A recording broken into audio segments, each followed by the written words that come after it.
ইরানের উপর যুক্তরাষ্ট্রের নতুন অর্থনৈতিক নিষেধাজ্ঞার পর বিশ্ব রাজনৈতিক অঙ্গনে বইছে আলোচনা সমালোচনার ঝড়। এর মধ্যে এমন সিদ্ধান্ত ইস্যুতে ওয়াশিংটনের পক্ষে বিপক্ষে অবস্থান নিয়েছে বিভিন্ন দেশ। ট্রাম্প সরকারের এমন ঘোষণার সমালোচনা করেছে চীন ও কাতার। দুই দেশই বলছে একতরফা নিষেধাজ্ঞা সংকটের সমাধান নয়, বরং কূটনৈতিক আলোচনার পথ খোলা রাখা প্রয়োজন।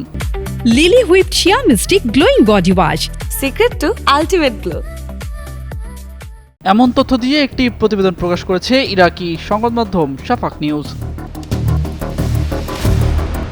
চীনের পররাষ্ট্র মন্ত্রণালয়ের মুখপাত্র লিন জিয়ান বেইজিংয়ে সাংবাদিকদের বলেন, আন্তর্জাতিক আইন বা জাতিসংঘ নিরাপত্তা পরিষদের অনুমোদন ছাড়া কোনো একতরফা নিষেধাজ্ঞা চীন সমর্থন করে না। তিনি বলেন, ইরানের সঙ্গে চীনের অর্থনৈতিক ও বাণিজ্যিক সম্পর্ক আন্তর্জাতিক আইন অনুযায়ী পরিচালিত হচ্ছে এবং বেইজিং নিজের বৈধ স্বার্থ রক্ষা করবে।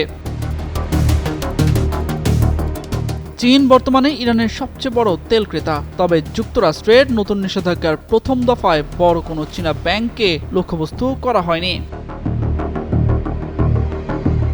একই দিন যুক্তরাষ্ট্রের পদক্ষেপের সমালোচনা করে কাতারও। দেশটির পররাষ্ট্র মন্ত্রণালয়ের মুখপাত্র মাজেদ আল আনসারি বলেন, কাতার এখনও ওয়াশিংটন ও তেহরানের সঙ্গে নিয়মিত যোগাযোগ রাখছে এবং দুই দেশের মধ্যে আলোচনা পুনরায় শুরু করার চেষ্টা চালিয়ে যাচ্ছে। তিনি সতর্ক করে বলেন, উত্তেজনা আরও বাড়লে তার প্রভাব শুধু মধ্যপ্রাচ্যেই নয়, পুরো বিশ্বেই পড়বে।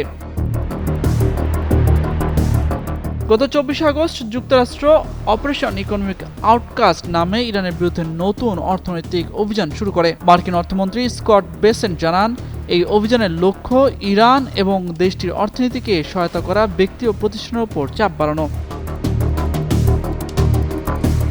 এই পদক্ষেপের আওতায় ইরানের পারমাণবিক কর্মসূচি, ক্ষেপণাস্ত্র সংগ্রহ, তেল খাত ও অন্যান্য নিষিদ্ধ কর্মকাণ্ডের সঙ্গে জড়িত প্রায় 60 জন ব্যক্তি, প্রতিষ্ঠান ও জাহাজের উপর নিষেধাজ্ঞা দেওয়া হয়েছে। একসঙ্গে ডিজিটাল সম্পদ, প্রযুক্তি, স্বর্ণ, বিমান পরিবহন ও নৌ পরিবহন খাতেও সম্ভাব্য গৌণ নিষেধাজ্ঞার পরিধি বাড়ানো হয়েছে। স্কট বেসেন্ট সতর্ক করে বলেন, যেসব দেশ বা কোম্পানি নিষেধাজ্ঞার আওতাভুক্ত কর্মকাণ্ডে যুক্ত থাকবে, ভবিষ্যতে তারা মার্কিন আর্থিক ব্যবস্থায় প্রবেশাধিকার হারাতে পারে। তবে কিছু ক্ষেত্রে নিয়ম মেনে চলার জন্য নির্দিষ্ট সময় দেয়া হবে। এদিকে ইরানের অর্থমন্ত্রী আলী মাদানি জাদে বলেছেন, যুক্তরাষ্ট্রের নতুন নিষেধাজ্ঞা মোকাবিলায় তেহরান পুরোপুরি প্রস্তুত। তিনি দাবি করেন, চীন, রাশিয়া সহ ইরানের মিত্র দেশগুলো ওয়াশিংটনের এই চাপের বিরুদ্ধে অবস্থান নেবে। অন্যদিকে পাকিস্তানও সমান্তরালভাবে মধ্যস্থতার চেষ্টা চালিয়ে যাচ্ছে। তেহরানে পাকিস্তান সেনাপ্রধান জেনারেল আসিম মুনিরের বৈঠকের পর দেশটির সেনাবাহিনী জানিয়েছে, উত্তেজনা কমানো এবং হরমুজ প্রণালী আবার পুরোপুরি খুলে দেওয়ার বিষয়ে আলোচনায় উল্লেখযোগ্য অগ্রগতি হয়েছে।